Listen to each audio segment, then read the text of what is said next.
Jim is the founder and also an entrepreneur's best friend and partner, as he has spent the last 30 plus years working to scale and build new brands. After an initial career in finance at Winchell's Donuts, Jim moved to operations in the late 80s with Taco Bell, while he was regional vice president and vice president of operations. At Taco Bell, Jim pioneered the 59, 79, 99-cent menu of the early 90s that changed the value equation for fast food.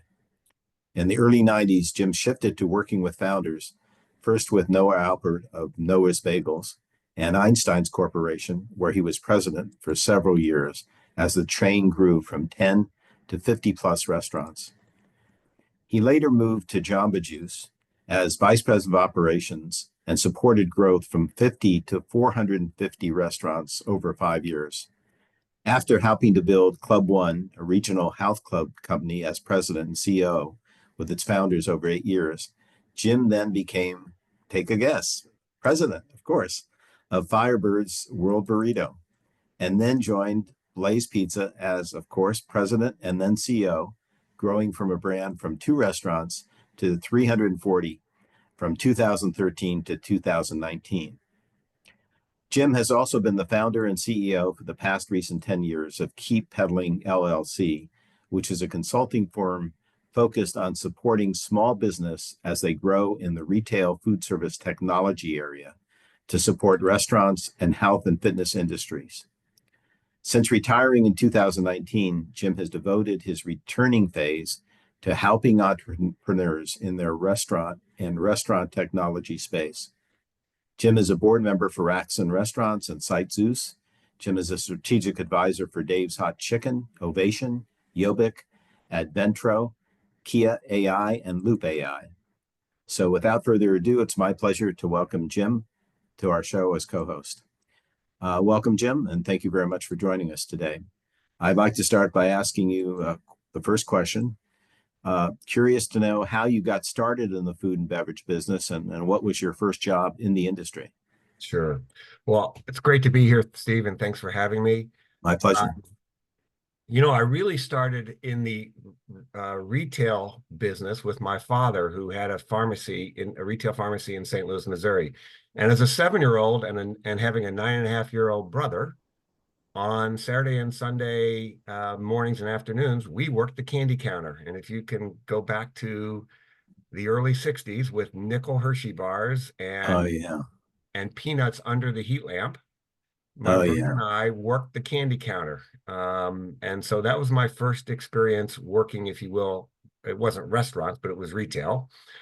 And my favorite story of that is then when I turned 10, my father, I'll never forget the day, put a paintbrush in my hand and said, "Jim, what marketing promotion would you like to start at our store?" And Hershey's had just raised candy bars from a nickel to a dime. All right. And so we did 3 for 25 cents. And so I took a white paint and window painted our windows, which, by the way, we also did at Taco Bell, talk about that later, for $59, $79, $99, and painted 3 Hershey bars for 25 cents and watched sales go up, right? Wow, that's cool. So at a very early age, started to understand discounting and, obviously supply, demand, and price elasticity from an early age, and my father was really behind that. Wow, that's cool. So where did it go from there? I mean, what was your real first, paid job in the hospitality industry? So because my father had the store, I never worked in restaurants all through my high school days because I worked for my father in his retail pharmacy. But after graduating from Dartmouth and UCLA and working in corporate finance for quite a while, I moved over to Winchell's and Denny's and ran the financial planning department. And I was fortunate enough to have a great boss who said to me one day, "Jim, we're going to make you the CFO, but to do that, you have to go through the controllership." My degree's in accounting, but I really didn't care for accounting. And when he told me that I had to actually keep the books for 2 years for Winchell's and Denny's, I was very disappointed. And he saw the look on my face and he said, "Jim, but you don't want to be a 40-year-old director of financial planning because that career will take you nowhere." So he said, "You're so good with people, and you're so good with explaining the business world, your business acumen. Why don't you learn how to run a restaurant? And we'll pay for you. We'll pay for you at your current salary for you to learn how to run a restaurant." So Huh. I ran at Winchell's for a few months, and then became a multi-unit guy and worked my way up there. And then Taco Bell came calling. But I really learned to run a restaurant from a terrific operator who's a franchisee today, who taught me the nuts and bolts of running a restaurant when I was at Taco Bell. Oh, that's cool. That's great. So what is your favorite part of the hospitality business?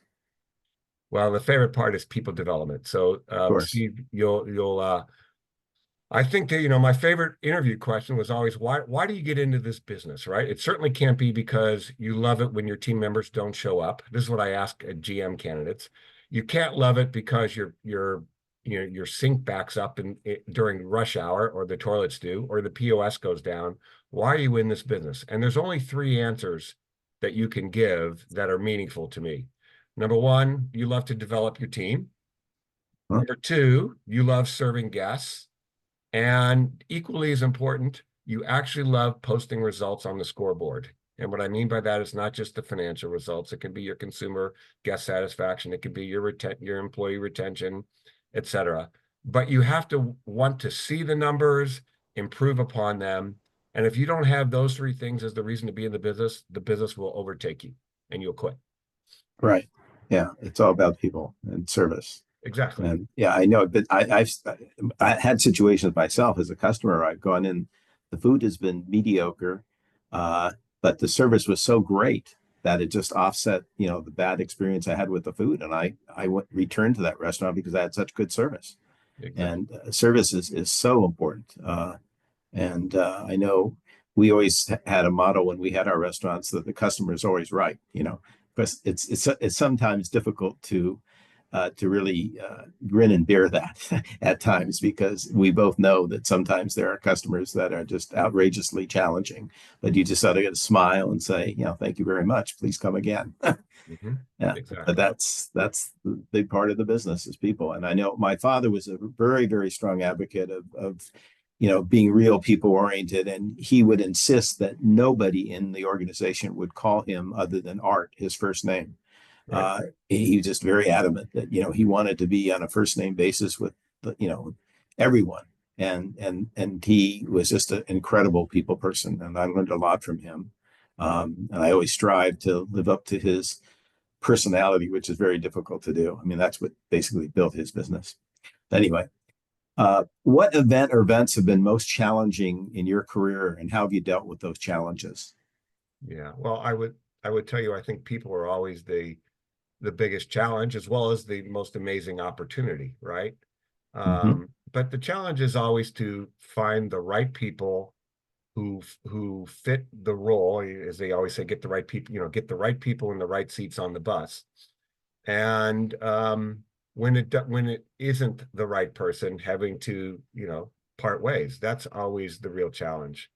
And you obviously want to hire slowly and understand the person and fire fast when someone's not living up to their accountability and their responsibility to the brand and to the team. But that's always, I would say, always been the biggest challenge. And, one even for me, because I always believe in people.